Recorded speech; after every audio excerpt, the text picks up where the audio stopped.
नमस्कार विद्यार्थी मित्रांनो, मॅथ्स फॉर सायन्स या यूट्यूब चॅनलमध्ये मी आपणा सर्वांचं खूप खूप स्वागत करते. आपण बघतोय वेक्टर्स. लास्ट लेक्चरला आपण बघितलेलं होतं डॉट प्रॉडक्ट. आज आपण बघणार आहोत डिरेक्शन कोसाइन्स ऑफ वेक्टर्स. बघूया. Let a bar be the any vector in a space such that a bar is equal to a1 I cap plus a2 j cap plus a3 k cap. Be any vector in a space. Suppose a bar makes an angle alpha. Suppose this is a bar. A bar makes an angle alpha with positive x-axis, beta with positive y-axis, and gamma with positive z-axis. Then alpha, beta, gamma are called directed angles of that vectors.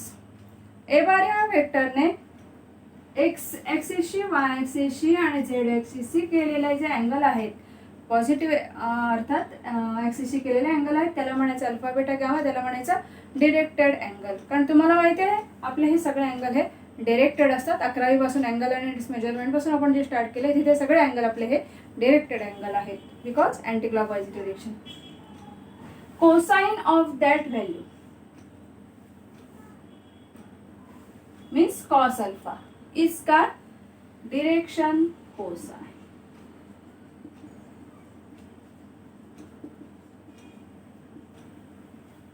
Cosine of beta, cosine of gamma is called cos alpha, cos beta, cos gamma are called direction cosine. In abbreviation DC, direction cosine of that of that vector. कळतंय? Cos alpha म्हणजे काय? तर alpha हा A बार बरोबर ए बारने positive X axis बरोबर केलेला angle आहे. त्याची कोसाइन व्हॅल्यू म्हणजे कॉस अल्फा, त्याची कोसाइन बीटाची कोसाइन व्हॅल्यू म्हणजे कॉस बीटा, गॅमाची कोसाइन व्हॅल्यू म्हणजे कॉस गॅमा. त्याला अजून असंही म्हणतात एल, याला एम, याला एन असंही म्हणतात. आता जर अल्फा हा ए बार आणि पॉझिटिव्ह एक्स ॲक्सिस मधला अँगल आहे.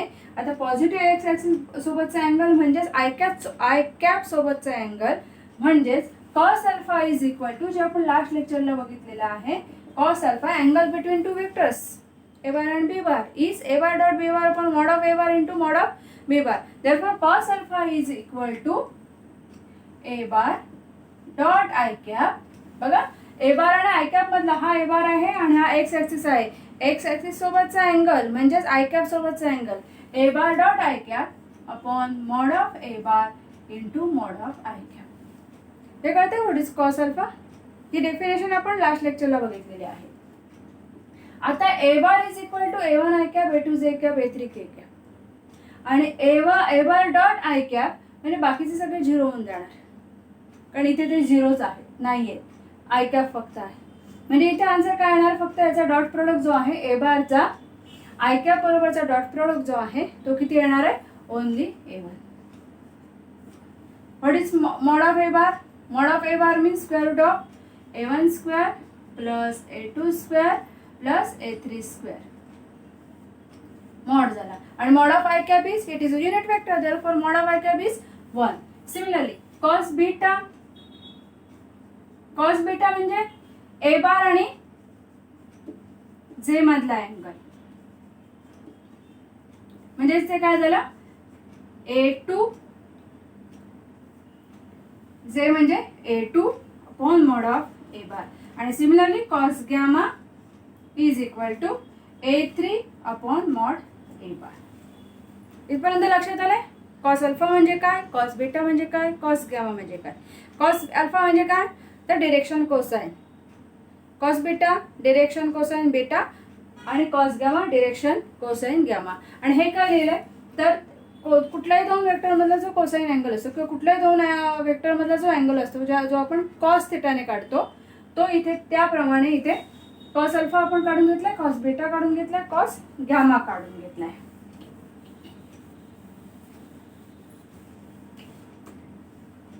आता असं कन्सिडर करूया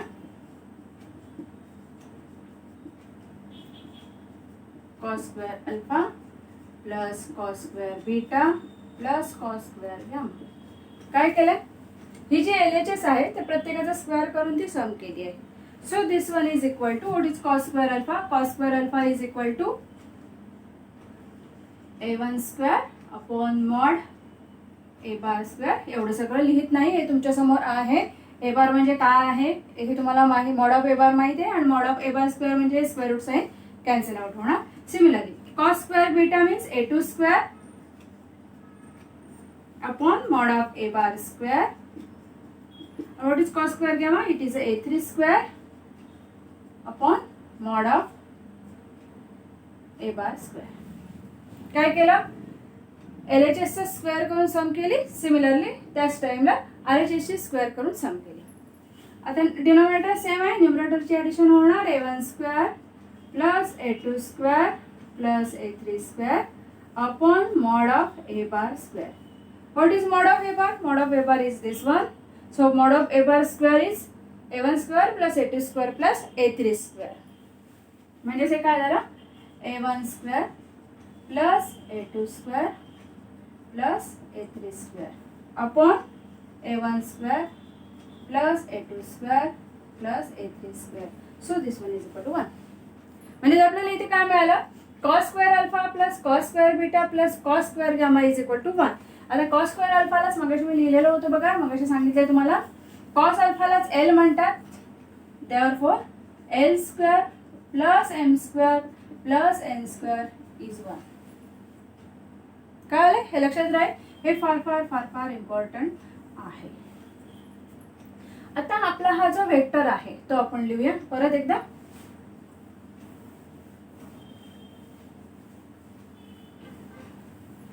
मगाशी आपल्याला असं मिळालेलं बघा, cos alpha is equal to A1 upon mod of A bar, cos beta is equal to A2 upon mod of A bar, cos gamma is equal to A3 upon mod A bar.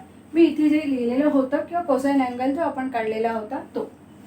आता cos alpha म्हणजे हे, म्हणजे त्याच्यावरून आपल्याला काय मिळतं, A1 is equal to cos alpha into mod of A bar. What is A2, second cos beta mod of A bar.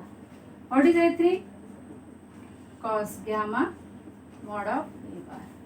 आता जर ए बार आपल्याला परत लिहायचा झाला कोसाइन अँगलच्या फॉर्मॅटमध्ये तर कसा लिहिता येणार बघा. A bar is equal to what is A1, cos alpha mod of A bar i cap plus cos beta mod of A bar j cap plus cos gamma mod of A bar हे कोण मिळालं आपल्याला, a bar मिळालाय. So this one is equal to A bar. Mod of A bar सगळीकडे आहे बघा, mod of A bar common घेऊया. Bracket मध्ये काय राहते, cos alpha I cap plus cos beta j cap plus cos gamma k cap. आता हा तुम्हाला एक बेसिक रूल माहिती आहे, a bar upon mod of A bar is nothing but A cap.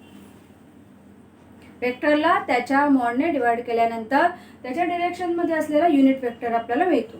म्हणून आपण जर ए बारने इथे डिवाइड केलं तर आपल्याला काय मिळणार, याच्या पुढची step actually A bar upon mod of A bar which is nothing but A cap is equal to cos alpha I cap cos beta J cap plus cos gamma K cap. म्हणजे आपल्याला काय मिळालं की एखादा vector असेल, कुठलाही vector असेल space मधला, तर त्याच्या युनिट वेक्टर हा त्याचा युनिट वेक्टर जर हा वेक्टर आहे, हा त्याच्या अलॉंग असलेला युनिट वेक्टर आहे, तर युनिट वेक्टरचे जे कंपोनेंट्स असते ज्याला आपण जनरली कोएफिशिएंट असं आपण म्हणतो, कारण ते तुमच्या ओळखीचं आहे नाव कोएफिशिएंट. ॲक्च्युली याला कंपोनेंट्स म्हणतात. म्हणजे कोणाला आय कॅप जे कॅप बरोबर जे कॉन्स्टंट असतात त्याला म्हणायचं कॉम्पोनंट्स. तर जे कॉम्पोनंट्स असतात ते काय असतात, कोसाइन, डिरेक्शन कोसाइन्स असतात. बघा परत एकदा म्हणते, स्पेसमधला कुठलाही वेक्टर असेल तर त्याच्या युनिट वेक्टरचे जे काही कॉम्पोनंट्स असतात ते कोण असतात, direction cosines. Components of unit vector of any vector in a space is nothing but direction cosines. राहील लक्षात. म्हणजे एखादा वेक्टर तुम्हाला दिलेला असेल, स्पेस मधला असा वेक्टर दिलेला आहे,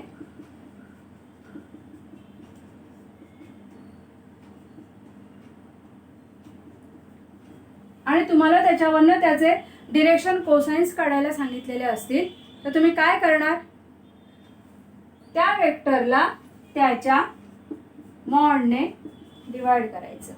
म्हणजेच तुम्हाला काय मिळणार, ए कॅप मिळणार. म्हणजे इथे तुम्ही काय करणार,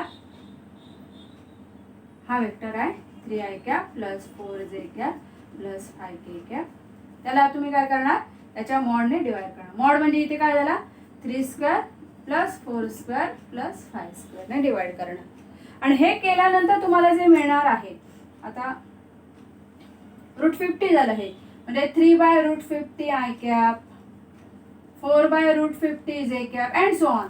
त्यातला 3/√50 म्हणजे कोण झाला, तर हा कॉस अल्फा झाला. 4/√50 म्हणजे कॉस बीटा झाला. 5/√50 म्हणजे कॉस गॅमा झाला. म्हणजे हा जो वेक्टर आहे, ए बार हा जो वेक्टर आहे स्पेस मधला, त्याचे डिरेक्शन कोसाइन्स काय आहे, तर 3/√50, 4/√50 आणि 5/√50 हे इथे आपल्याला कळते. आलं लक्षात सगळं. यानंतरचा जो आहे पॉइंट तो आहे direction ratio.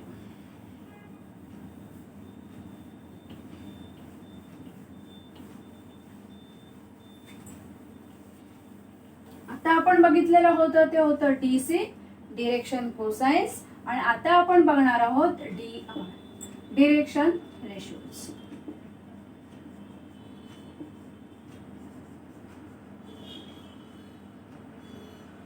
Direction ratios means multiple of direction cosines. म्हणजे एखाद्या लाईनचे, एखाद्या वेक्टरचे सपोज डिरेक्शन कोसाइन्स आहेत 0, 1/2, √3/2 हे डिरेक्शन कोसाइन्स आहेत सपोज, आणि त्याचे डिरेक्शन रेशिओज काढायचे आहे तर त्याचं स्केलर मल्टिपल घ्यायचा. आता याचा सपोज मी 2 ने मल्टिप्लाय केलं, मीन 0, 1, √3. हे कोण झालंय, direction cosines of any A बार. कुठला एक वेक्टर किंवा लाईन आहे त्याचे डिरेक्शन कोसाइन्स काय आहे, 0, 1/2, √3/2. मग त्याला एखाद्या स्केलरने मल्टिप्लाय केल्यानंतर जे मिळतं त्याला म्हणायचं डिरेक्शन रेशिओज. एखादा 3 ने करेल म्हणजे काय होणार, 3/2, 3 √3/2. These are also direction ratios. त्यामुळे कुठलीही व्यक्ती, कुठलाही स्टुडंट कुठल्याही नंबरने मल्टिप्लाय करून डिरेक्शन रेशिओज मिळवू शकतो. Therefore, direction ratios are infinite. Direction cosines are unique.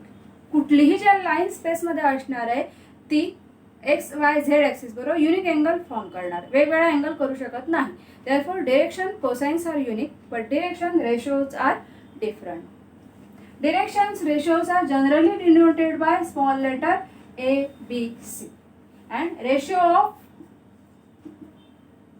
direction cosines to the direction ratios LMN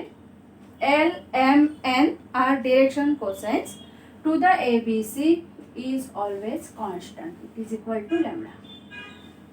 हे नेहमी कॉन्स्टंट असतं.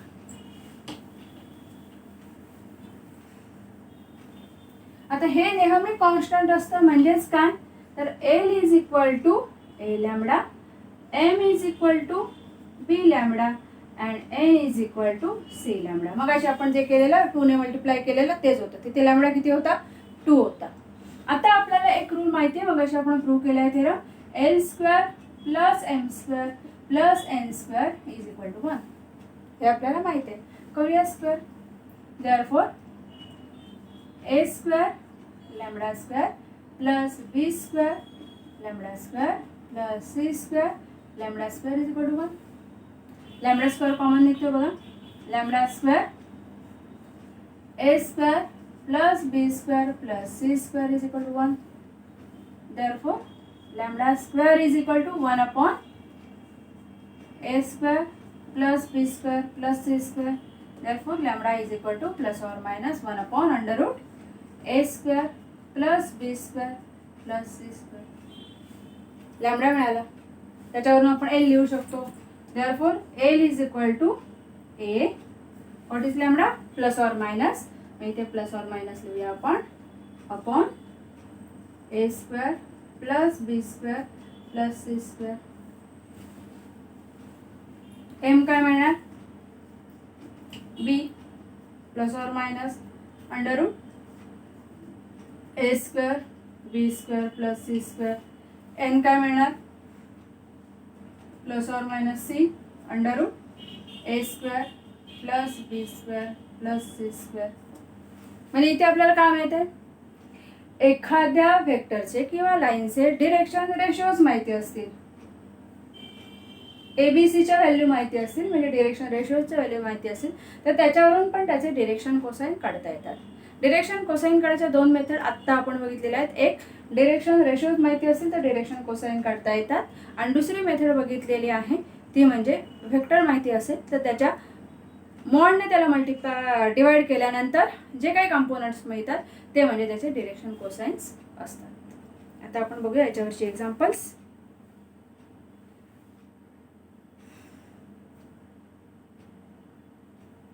Find the direction cosines of the vector 2i cap plus 2j cap minus k cap.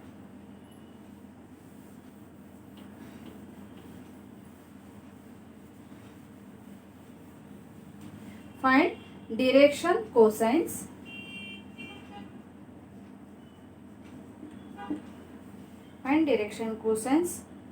of the vector 2i plus 2j